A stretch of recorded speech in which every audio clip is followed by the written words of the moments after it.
जमरीन शहर एक ऐसा शहर था जहां लोगों की जिंदगियों की रफ्तार मेट्रो जैसी थी। कई मौसम बीत चुके थे। बीते मौसम के साथ दो सहेलियां भी अब बड़ी हो गई थीं, रूही और जोया। दोनों का बचपन साथ गुजरा था। एक ही स्कूल, एक ही कॉलेज में साथ पढ़ी थी दोनों, और अब पढ़ाई पूरी करके दोनों अपनी अपनी जॉब कर रही थी। रूही एक मिडिल क्लास फैमिली से ताल्लुक रखती है। उसके पापा एक छोटा सा जनरल स्टोर चलाते हैं। वो एक साधारण लड़की है जिसे साधारण और सामान्य जीवन ही पसंद है। उसका स्वभाव बहुत शांत है। वो कुछ भी करने से पहले कई बार सोचती है। वो सीधी सादी मगर एक मजबूत लड़की है। वहीं दूसरी तरफ जोया एक अमीर परिवार की बेटी है। उसके पापा एक बिजनेसमैन है। जोया एक बिंदास लड़की है, जो दिल में आता है वही करती है। उसे महंगी लाइफस्टाइल मेंटेन करने का शौक है। उसे जिम्मेदारियों में बंद कर रहना बिल्कुल भी पसंद नहीं। दोनों सहेलियां एक दूसरे से बिल्कुल अलग है, पर एक दूसरे की पक्की सहेलियां हैं। अरे यार रूही, अब कितना वक्त बीत जाता है, तू मिलने ही नहीं आती। क्या करूं जोया, जॉब से फुर्सत ही नहीं मिलती। देख, जॉब कर रही है कोई बात नहीं, पर अपनी मर्जी की मालिक बनकर रहे। जॉब करने का ये मतलब नहीं कि तू कंपनी की नौकर ही बन जाए। अभी तू जितनी बॉस की बातें मानेगी, तुझे बाद में उतना ही प्रेशर झेलना पड़ेगा। ऐसा नहीं है जोया, मैं खुद ही छुट्टी नहीं लेती। तू तो जानती है पापा की अब उम्र हो गई है। अब वो दुकान पर ज्यादा देर बैठ नहीं पाते, इसलिए ही मैं ऑफिस में थोड़ा एक्स्ट्रा वर्क कर लेती हूँ। इस पर जोया कहती है, तुझे ही सारी जिम्मेदारियां क्यों देखनी हैं? तेरे भाई भी तो हैं। क्या वो आंटी अंकल की बिल्कुल देखभाल नहीं करते? हाँ, पर जब से उनकी शादी हुई है वो घर में कम ही दे पाते हैं। अच्छा, तो फिर तेरी शादी के बाद क्या होगा? कैसे मैनेज कर पाएंगे अंकल आंटी? तब की तब देखी जाएगी। अभी तो मेरी शादी में वक्त है। जोया रूही को बताती है। वैसे मेरे घर में तो मेरी शादी की बात चल रही है। एक फैमिली आई थी मुझे देखने, मैंने तो हाँ कह दिया। पर तू तो विनय से प्यार करती है ना? देख रूही, जिंदगी सिर्फ प्यार से नहीं चलती, पैसों से चलती है। और वंश के पास वो सब कुछ है जिससे मैं अच्छी लाइफ स्पेंड कर पाऊंगी। और विनय अभी तक सेटल्ड नहीं है, कुछ नहीं है उसके पास। तू हमेशा ही दिमाग से सोचती है, दिल से नहीं। ये दिल वगैरह कुछ नहीं होता रूही, करना वही चाहिए जिससे हमें फायदा हो। कुछ वक्त साथ बिताने के बाद दोनों अपने अपने घर चली जाती हैं। पापा, आपने दवा खा ली? हाँ बेटा, मैंने दवा खाई। पर तेरी तो आज छुट्टी थी ना, तो फिर आज कहाँ गई थी बेटा? मैं जोया से मिलने गई थी पापा। ये सुनकर रूही की माँ कहती है, बेटा रूही, तू जोया से अब दूर ही रह। मुझे तो वो लड़की पहले से ही नहीं पसंद, पर मैंने बचपन में कभी कुछ नहीं कहा। पर अब मुझे डर है कि उसकी संगत में रह के कहीं तू उसकी तरह ही न बन जाए। नहीं माँ, ऐसा नहीं है। जोया बहुत अच्छी है माँ। हाँ, मानती हूँ वो थोड़े खुले ख्यालों की है, पर वो दिल की बहुत अच्छी है। तू कहती है तो ठीक है बेटा। वैसे भी मुझे तुझ पे पूरा भरोसा है। तू बहुत समझदार है।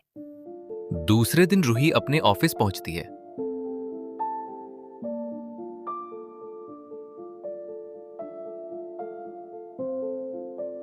रूही, आज तुम फिर लेट हो गई? हाँ यार, रास्ते में ट्रैफिक बहुत था। इतने में ही वहां रूही के बॉस की सेक्रेटरी आ जाती है। रूही, आपको सर ने बुलाया है। आप चलिए, मैं आती हूँ। जरूर सर ने तुम्हें लेट आते हुए नोटिस किया है, तभी तुम्हारी क्लास लेने के लिए बुला रहे होंगे। हाँ, देख कर आती हूँ। रूही बॉस के केबिन में जाती है।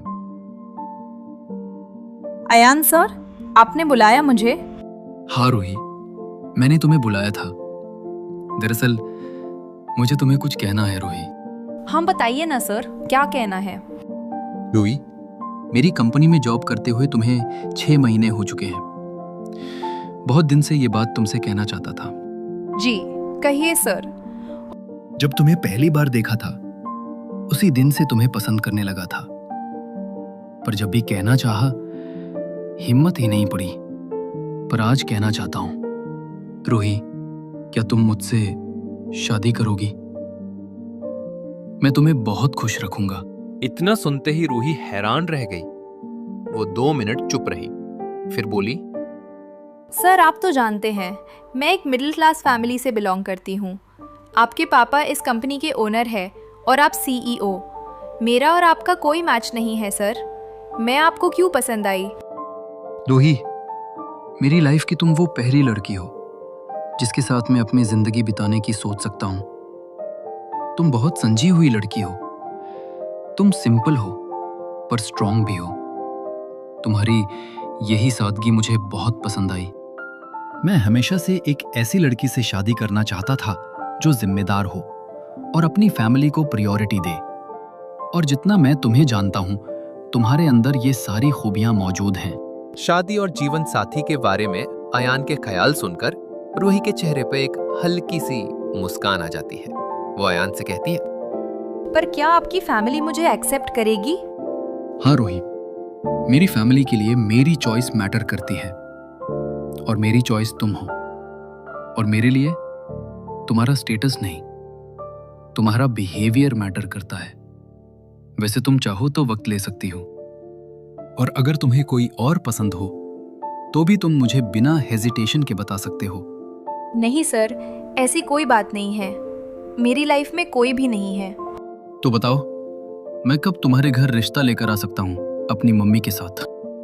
रूही अयान को हाँ कह देती है। दोनों के परिवार आपस में मिलते हैं और रूही और अयान की शादी तय कर देते हैं। रूही इस रिश्ते से बहुत खुश थी और अब वो अपनी खुशी अपनी सबसे अच्छी दोस्त जोया से बांटना चाहती थी। रूही जोया को कॉल करती है। हेलो, आज कैसे याद आ गई तुम्हें मेरी? वो तो मैं मिलकर ही बताऊंगी तुझे। क्या बात है, बहुत खुश लग रही है। हाँ, मैं बहुत खुश हूँ। तुझे बताऊंगी तो तू भी बहुत खुश होगी। अच्छा तो बता, क्या बात है? नहीं, फोन पर नहीं, कल मिलकर बताऊंगी। ठीक है, मैं कल शाम 4 बजे कैफे पहुंच जाऊंगी। दूसरे दिन दोनों सहेलियां कैफे पहुंचती है। अब बता, क्या बताना चाह रही थी? पहले तू बता, तेरी शादी की तैयारियां कैसे चल रही है? शादी की लगभग तैयारियां हो चुकी हैं, बस लहंगा डिसाइड करना बाकी है। अच्छा, और तेरी शादी की डेट क्या है? अगले महीने की 20 को। पर तू ये सब अचानक से क्यों पूछ रही है? इस पर रूही जोया से कहती है, गेस व्हाट? व्हाट? मेरी भी शादी तय हो गई है। अगले महीने की 27 को मेरी शादी है। जोया ये सुनकर सरप्राइज हो जाती है। वो रूही से कहती है, क्या? कब हुआ ये सब और तू मुझे अब बता रही है? तूने मुझे पहले क्यों नहीं बताया? सब अचानक से हो गया, मुझे वक्त ही नहीं मिला तुझे बताने का। अच्छा वैसे कौन है वो खुशकिस्मत? सीईओ अयान सिंह चौधरी। क्या? अयान सिंह चौधरी? मतलब चौधरी इंडस्ट्रीज के ओनर का इकलौता बेटा जिसकी कंपनी में तू जॉब कर रही है? तू उस अयान की बात कर रही है? हाँ, मैं उसी अयान की बात कर रही हूँ। ये सुनकर जोया को अपने कानों पर विश्वास नहीं हुआ। उसने मन में सोचा, मिडिल क्लास रूही की शादी इतनी उच्च परिवार में कैसे हो सकती है? फिर जोया ने अपने तीखे अंदाज में कहा, वाह रूही, मैं तो तुझे भोली समझती थी, पर तूने तो बहुत लंबा हाथ मारा है। ये तू क्या कह रही है जोया? मैंने कुछ भी नहीं किया। एवन एक वीक पहले ही अयान ने खुद मुझे शादी के लिए प्रपोज किया। ये सुनकर जोया के मन में रूही के लिए जलन पैदा हो जाती है, पर वो अपनी जलन को छिपाकर रूही को बधाई देकर वहां से चली जाती है। मैंने तो सोचा भी नहीं था कि रूही जैसी सिंपल और मिडिल क्लास लड़की को एक सेलिब्रिटी जितना फेमस, हैंडसम और रिच पति मिलेगा। मुझे तो नहीं लगता कि रूही की शादी ज्यादा दिन टेकेगी, क्योंकि रूही एक लो स्टैंडर्ड वाली लड़की है और अयान एक बिजनेसमैन है। वो अपने स्टैंडर्ड वाली लड़की ही डिजर्व करता है। कहाँ रूही, कहाँ अयान। जोया के मन में जलन पैदा हो चुकी थी, पर अपने अमीर बिजनेसमैन पार्टनर के बारे में सोचकर उसका ध्यान इन बातों से हट जाता है। समय बीता और जोया की शादी हो गई। 1 हफ्ते बाद ही रूही की भी शादी हो जाती है।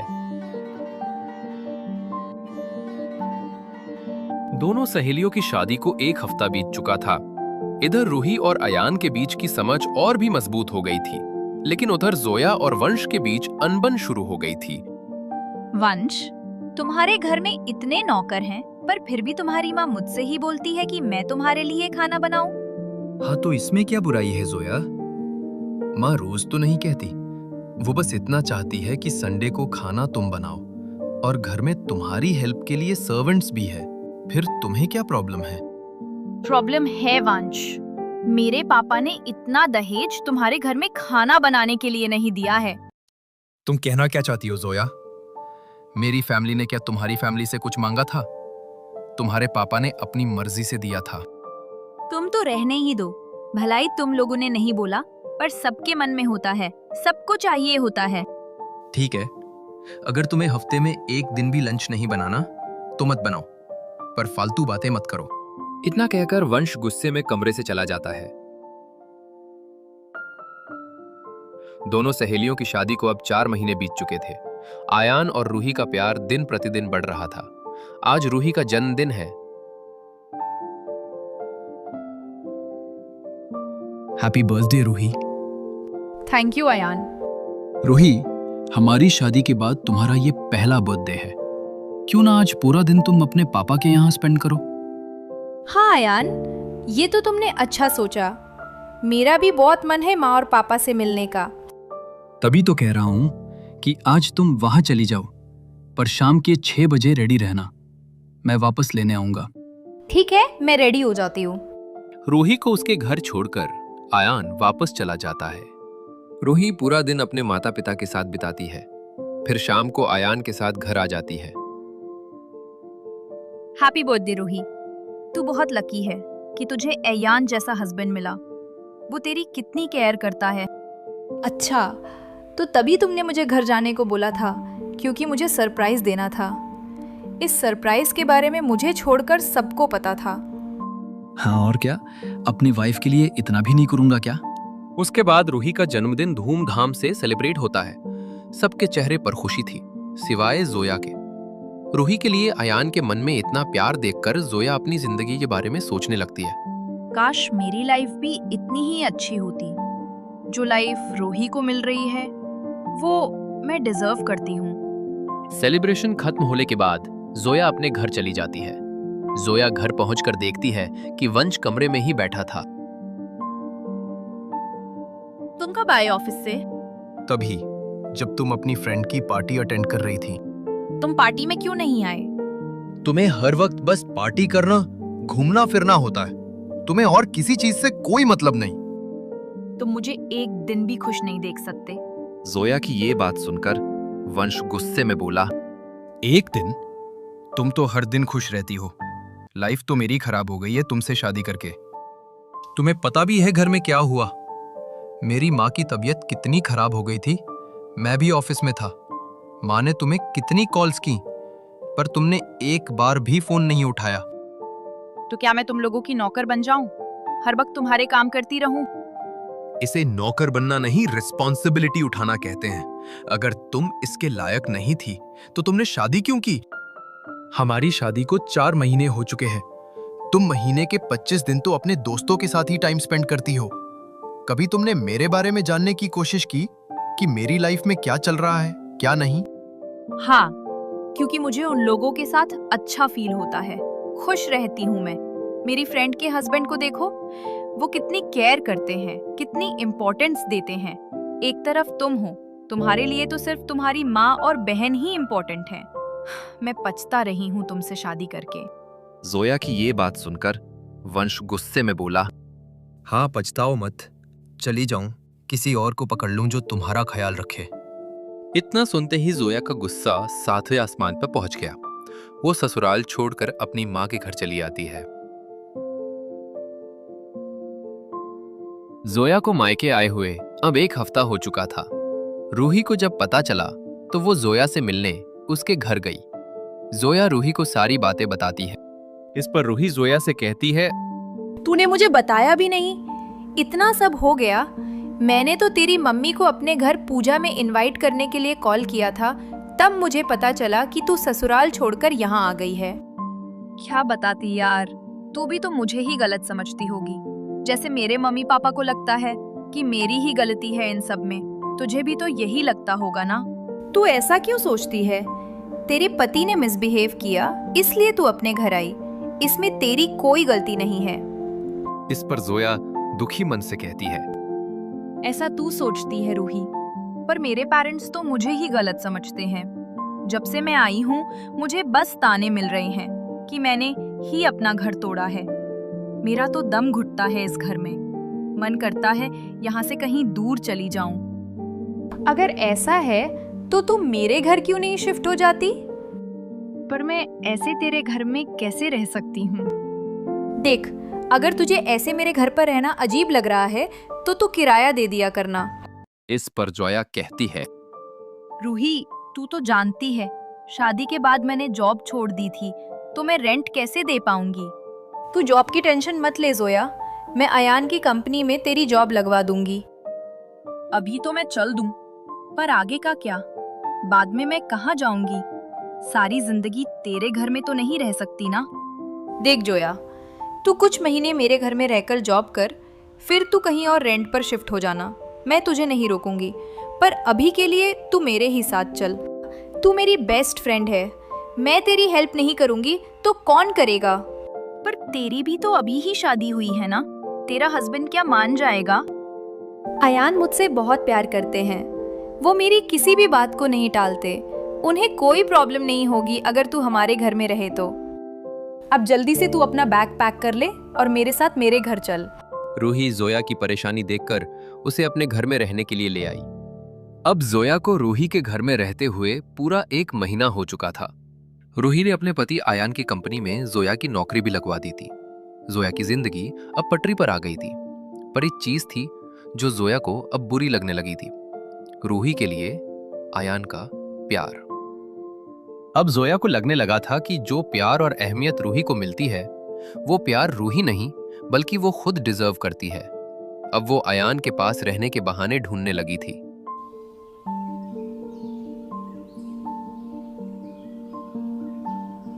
आज संडे है, मैं सोच रही थी कि शॉपिंग कराऊं। अच्छा आइडिया है जोया, चली जा। वैसे भी 1 हफ्ते बाद मेरी छोटी बहन की शादी है, तो तू अपने लिए कोई अच्छा सा आउटफिट डिसाइड कर ले। हाँ, पर मेरी कार खराब हो गई है, तो अयान, क्या तुम मुझे मॉल ड्रॉप कर दोगे? हाँ, कर दूंगा।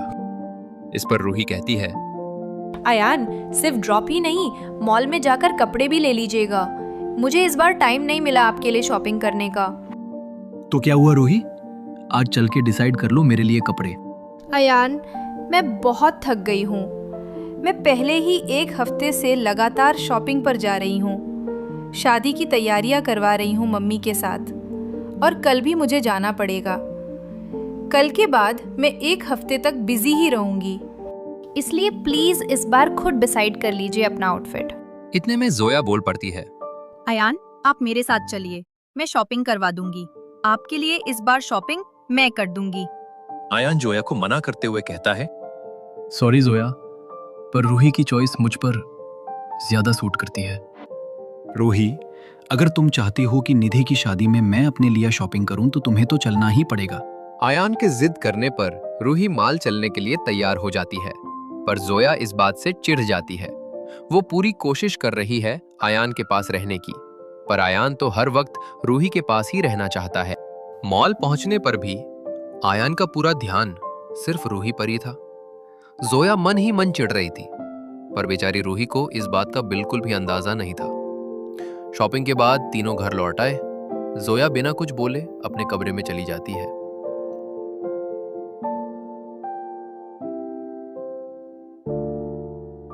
अरे, आप अभी तक क्यों सो रहे हैं? आपको याद है ना, आज मुझे मम्मी के यहाँ जाना है, वो भी पूरे 1 हफ्ते के लिए। हाँ, याद है रूही। तुम इतने दिनों के लिए क्यों जा रही हो? निधि की शादी तो 6 दिन बाद है।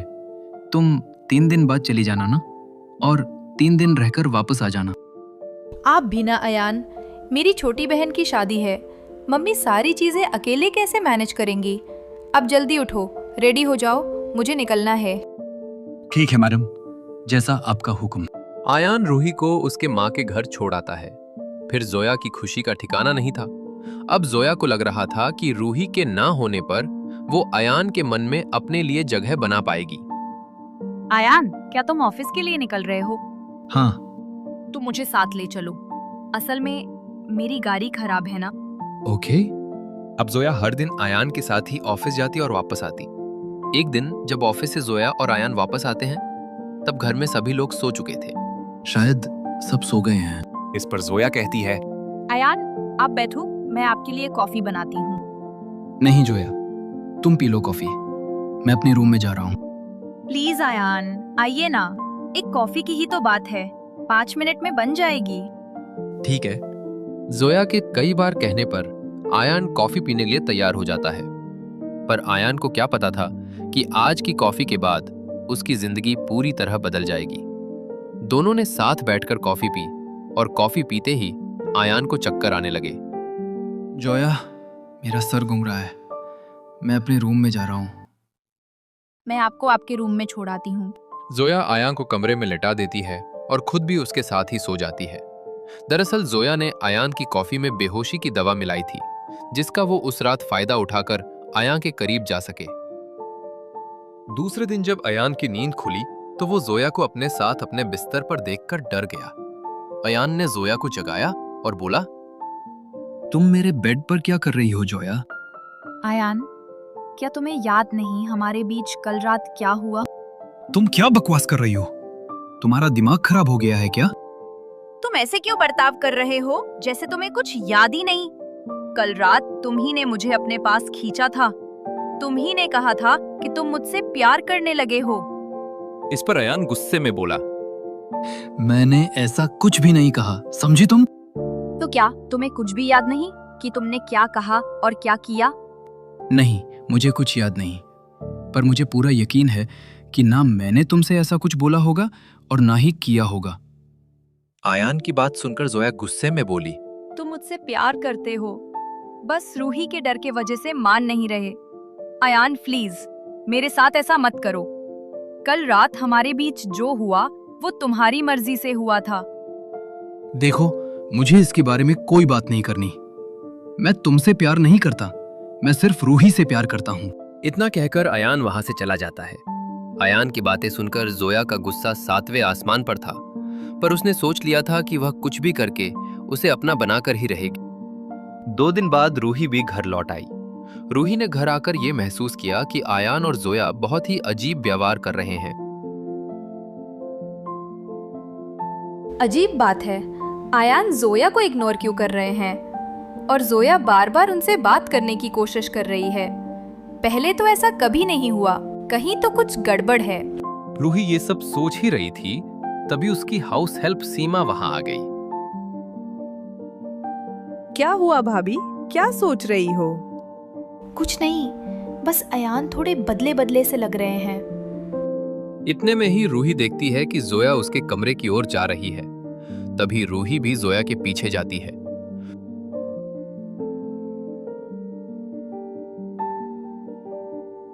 कमरे के बाहर पहुंचकर उसे अंदर से जोया की आवाज सुनाई देती है।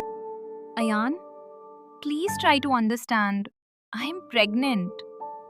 उस रात हमारे बीच जो भी हुआ, उसके बाद मैं तुम्हारे बच्चे की माँ बनने वाली हूँ। तुम ही इस बच्चे को एक्सेप्ट करना ही पड़ेगा। इतना सुनते ही रूही के पैरों तले जमीन खिसक जाती है। वो स्तब्ध रह जाती है। उसकी आंखों के आंसू रुकने का नाम ही नहीं लेते। वो अंदर जाती है।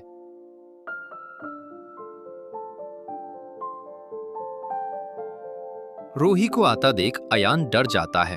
वो रूही से कहता है, रूही, तुम कब आई? इस पर रूही कहती है, तभी आई जब जोया तुम्हें माँ बनने की गुड न्यूज दे रही थी। रूही, तुम गलत समझ रही हो। क्या गलत समझ रही हूँ?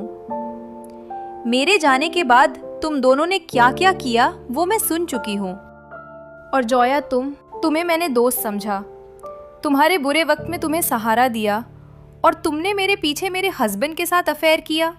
देख रूही, माना कि आयान तेरा हस्बैंड है, पर वो मुझसे प्यार करता है। रूही, ऐसा कुछ नहीं है। मुझे तो याद भी नहीं कि उस रात क्या हुआ। रूही गुस्से में कहती है, आयान, याद तो तुम्हें हमारा रिश्ता नहीं है, सब भूल चुके हो। तभी तुमने मुझे चीट करने से पहले एक बार भी नहीं सोचा। मैं तुम्हारे घर में अब 1 मिनट भी नहीं रहूंगी। मैं अपने घर वापस जा रही हूँ। आयान के लाख रोकने पर भी रूही नहीं रुकी। उसने ये मान लिया था कि उसका पति और उसकी बचपन की दोस्त एक दूसरे से प्यार करते हैं। दूसरे दिन घर की हाउस हेल्प सीमा सभी के लिए नाश्ता बना रही थी, तभी आयान नीचे आया। भैया जी, आज भाभी बहुत देर तक सो रही हैं, अभी तक नीचे नहीं आई। उनकी तबीयत तो सही है? इस पर आयान दुखी मन से बोला। रूही अपने मायके चली गई। ये सुनकर वहीं बैठी आयान की माँ आयान से कहती है, मायके चली गई? पर क्यों? 3 दिन पहले ही तो आई थी मायके से, तो अब फिर से क्यों गई है? इतने में ही वहां जोया आ जाती है। मैं बताती हूँ आंटी। जोया घर वालों को सारी बातें बताती है।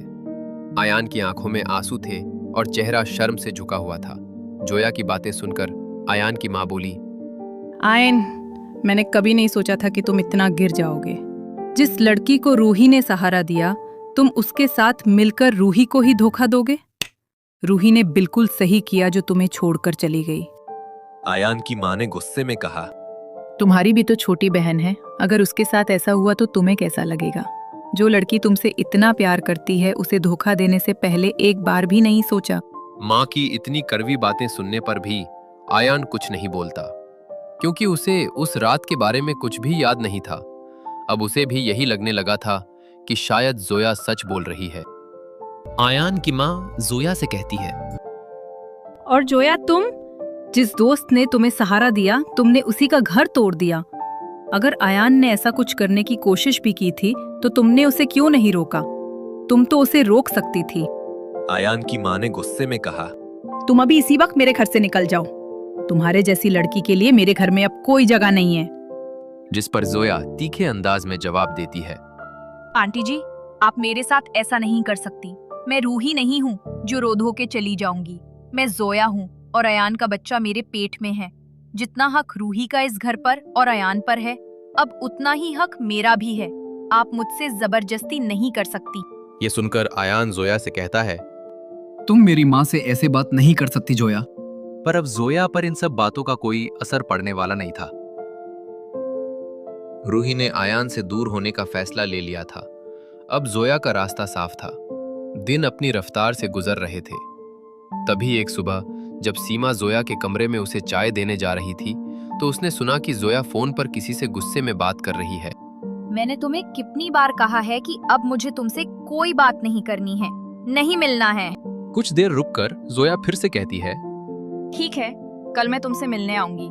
2 बजे मुझे कैफे में मिलना, पर याद रहे, कल के बाद ना तुम मुझे कॉल करोगे ना ही मिलने को कहोगे, क्योंकि मुझे अब तुमसे कोई रिश्ता नहीं रखना। ये सुनकर सीमा को जोया पर शक होता है, इसलिए वो रूही को कॉल करके सारी बातें बता देती है। ठीक है, कल जब जोया घर से निकले तो तुम मुझे कॉल करके बता देना। मैं देखती हूँ वो किससे मिलने जा रही है। दूसरे ही दिन जैसे ही जोया घर से निकलती है, सीमा तुरंत रूही को कॉल करके बता देती है। रूही और सीमा जोया का पीछा करते करते एक कैफे तक पहुंच जाती है। वहां रूही जोया को एक लड़के से बात करते हुए देखती है। ये तो विनय है। कौन विनय भाभी? विनय मेरे और जोया के साथ ही पढ़ता था। विनय और जोया रिलेशनशिप में थे। विनय जोया से शादी करना चाहता था, पर जोया ने किसी और से शादी कर ली। तो फिर अब जोया इनसे मिलने क्यों आई है? भाभी, कुछ तो गड़बड़ है। रूही जोया के जाने का इंतजार कर रही थी। कुछ देर बाद जोया वहां से चली गई और विनय वहीं बैठा रहा। तब मौका देखकर रूही विनय के पास गई। हेलो विनय, पहचाना? रूही, तुम इतने दिनों बाद? और पहचानूंगा कैसे नहीं। आओ बैठो। विनय, क्या तुम जोया से मिलने यहाँ आए हो? हाँ रूही। क्या तुमसे जोया के बारे में कुछ पर्सनल पूछ सकती हूँ? हाँ रूही, पूछो, क्या पूछना चाहती हो? क्या तुम्हारा और जोया का अभी भी कोई रिश्ता है? रूही, तुम्हें तो पता है, उसने मुझसे ब्रेकअप कर लिया था। उसे मुझसे शादी नहीं करनी थी। तुम तो सब जानती हो, पर अचानक से तुम ये सब क्यों पूछ रही हो? विनय के पूछने पर रूही विनय को सारी बातें बताती है। जोया का कहना है कि वो बच्चा आयान का है, पर आयान कहते हैं कि उन्हें उस रात के बारे में कुछ नहीं याद। यह सुनकर विनय रूही को ऐसी बातें बताता है जिनके बारे में रूही ने कभी सोचा भी नहीं था। विनय, क्या तुम मेरे साथ चलोगे? हाँ रूही, चलो। रूही और विनय अयान के घर के लिए निकलते हैं।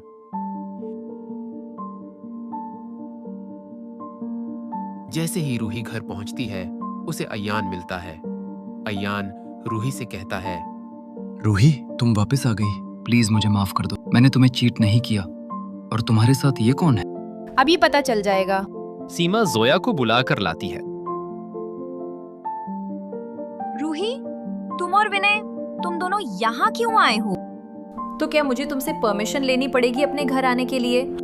हाँ, बहुत जल्द ही तुम्हें इस घर में आने के लिए परमिशन लेनी पड़ेगी, क्योंकि मैं अयान के बच्चे की माँ जो बनने वाली हूँ। सही कहा, तुम माँ बनने वाली हो, पर अयान के बच्चे की नहीं, विनय के बच्चे की। विनय ने मुझे सारी बातें बता दी हैं।